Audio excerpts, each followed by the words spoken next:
The David Pakman Show at davidpakman.com.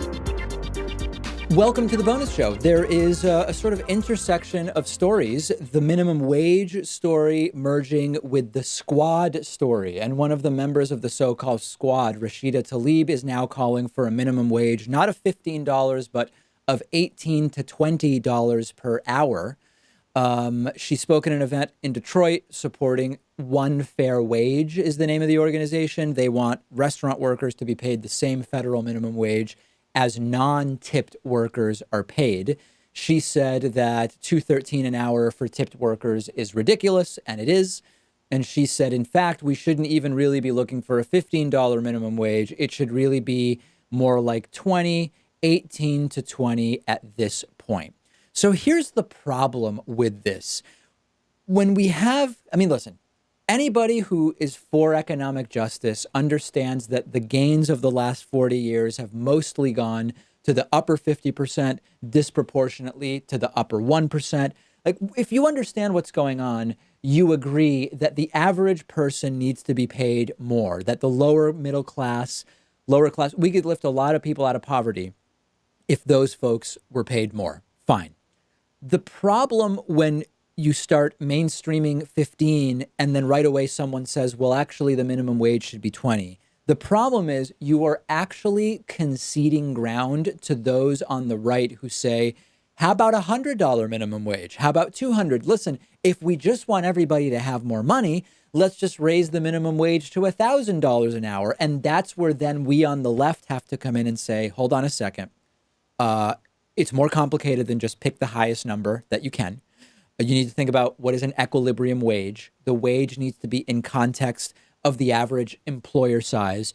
There's a lot of other considerations. Increasingly, my audience has been calling in and saying, we need to think about this more in a localized way, because if we're really going to talk about a minimum wage that's $15 or $18, it really does start to make a difference where you live, because $15 in New York City is very, very different than $15 in, Decatur, Alabama, or wherever else. So I think that for me, Pat, what this exposes is, number one, let's not do the slippery slope thing they say we will do, because then we lose credibility. And really the realization for me is the minimum wage as a mechanism is actually a Band-Aid and not really a solution to the broader economic problems we have built into our economic system.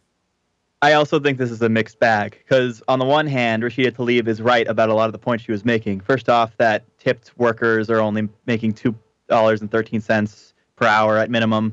That's egregious. That should be done away with. Yes. Also, she's right that maybe the minimum wage should be higher, maybe even at this $20 level, because if the minimum wage had kept up with inflation or the cost of living over the years since it was first implemented, it would be in that $20 to $30 range. But at the same time, when you're talking strategy and you've just passed a $15 minimum wage bill in the House, it does provide some fodder for Republicans to attack you as always trying to raise the minimum wage, not being happy with just $12 or just $15. Sure. Now you want to make it 20, 25, 30. And I think most people, certainly people in our audience, people who follow politics, aren't going to be persuaded by that argument. But I think a lot of the folks in the middle who don't follow this stuff day to day are just going to see Democrats as either pie in the sky or just always wanting more. Or I don't know if it's the best best on an optics level to try to make this case, especially not now, especially not having just passed the $15 bill in the House. Not to mention, even though the bill passed the House, it's not the minimum wage. So are you also starting to distract from the fact that should we be talking about 18 or 20 when 15 is not even a reality yet? I don't know. Listen, I understand she has the best intentions, and we do want, in a country that's as rich as ours, we can raise the standard of living for so many people by just making some small tweaks at the very, very top of the income ladder. I understand that, and I'm completely with it, but I sort of question whether we are playing into Republican hands if we start saying, actually, it should be 20 and rallying around that at this point. The counter argument is this was just an offhanded comment at an event, like it should be 20, but that the focus is not actually changing from $15 an hour. And I guess that's sort of a reasonable defense that one could make. Yeah, it's not like Rashida Tlaib is introducing a bill that would make the federal minimum wage $20 an hour. Yeah. And that would be something that gets contentious on the left, because you would be tripling the minimum wage almost. And, for a lot of small businesses, they wouldn't be able to make that adjustment so quickly. As you pointed out, $20 an hour is different in Manhattan than it would be in Alabama. And so even like that would create a split on the left. How slowly would we implement that? How long would it take before we get up to the $20 minimum wage? So yeah, it would be kind of an interesting thing to have to debate, but we're just not at that stage right now. We certainly aren't. No question whatsoever. We're simply not at that point yet, but an interesting idea. Microsoft wants to build artificial general intelligence, AGI, which is an AI that would conceivably be able to be better than humans at many, many things. And they're investing $1 billion with the startup OpenAI. And this is an Elon Musk startup based in San Francisco. This is a topic that is very interesting. I actually just read the book Life 3.0 by Max Tegmark about artificial intelligence. And one of the things I love about that book is that when you hear the term artificial intelligence, there's a lot of mentioning artificial intelligence in the same breath as machine learning and in the same breath as automation. And even though there are overlaps between these technologies and these concepts, we are talking about discrete, separate ideas. And there are a lot of misunderstood talking points around artificial intelligence. The artificial intelligence will realize it doesn't need humans anymore, and it will allow humans to die, and all of these different things. We've heard from different AI, from different technologists, different views about artificial intelligence, the late Stephen Hawking or Bill Gates or Elon Musk. So I think that if we're really going to take this topic seriously, number one, we need to dispel a lot of the false notions about AI, first and foremost. And number two, I think that some of these partnerships to really mainstream these ideas are really important. And I'm very excited about this. Yeah, there's always that doomsday conversation that comes up when people talk about AI. Yeah. But on the other hand, it could do a lot of good for society. It could be an invention similar to harnessing electricity, where it's not just one thing. You create entire industries. You create so many different technologies that could result from artificial intelligence. I hope that's the future that we see and not some of this doomsday scenario stuff. But who knows at this point? It's also interesting that Microsoft is like opening this up to investors, and they're promising a return on investment of like 100 times over.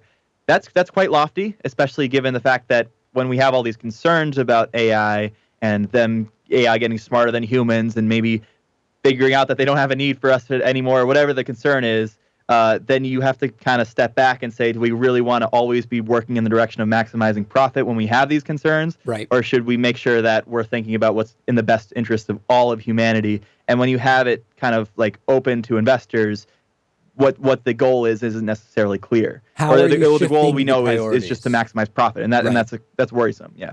I'm super excited about the next 10 years in three areas. One is artificial intelligence. The other is space exploration. And the third is medical technologies, including nanotechnology and sort of like more customized medical treatments.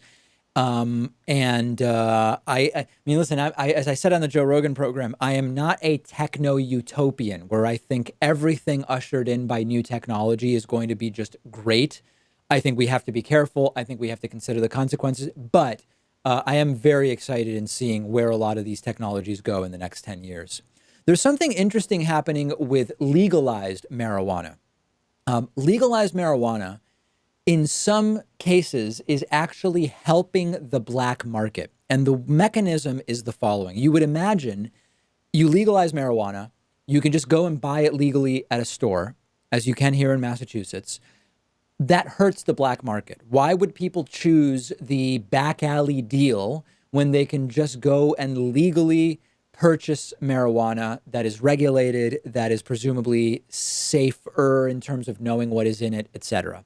But there's an interesting mechanism where there are places that have legalized marijuana, but the regulatory apparatus is very, very bogged down. So even though it's legal, the number of places that have actually been licensed and opened where you can go and buy it are still limited. So what you're seeing in some places is the legalization, number one, makes people more interested in going out to get it.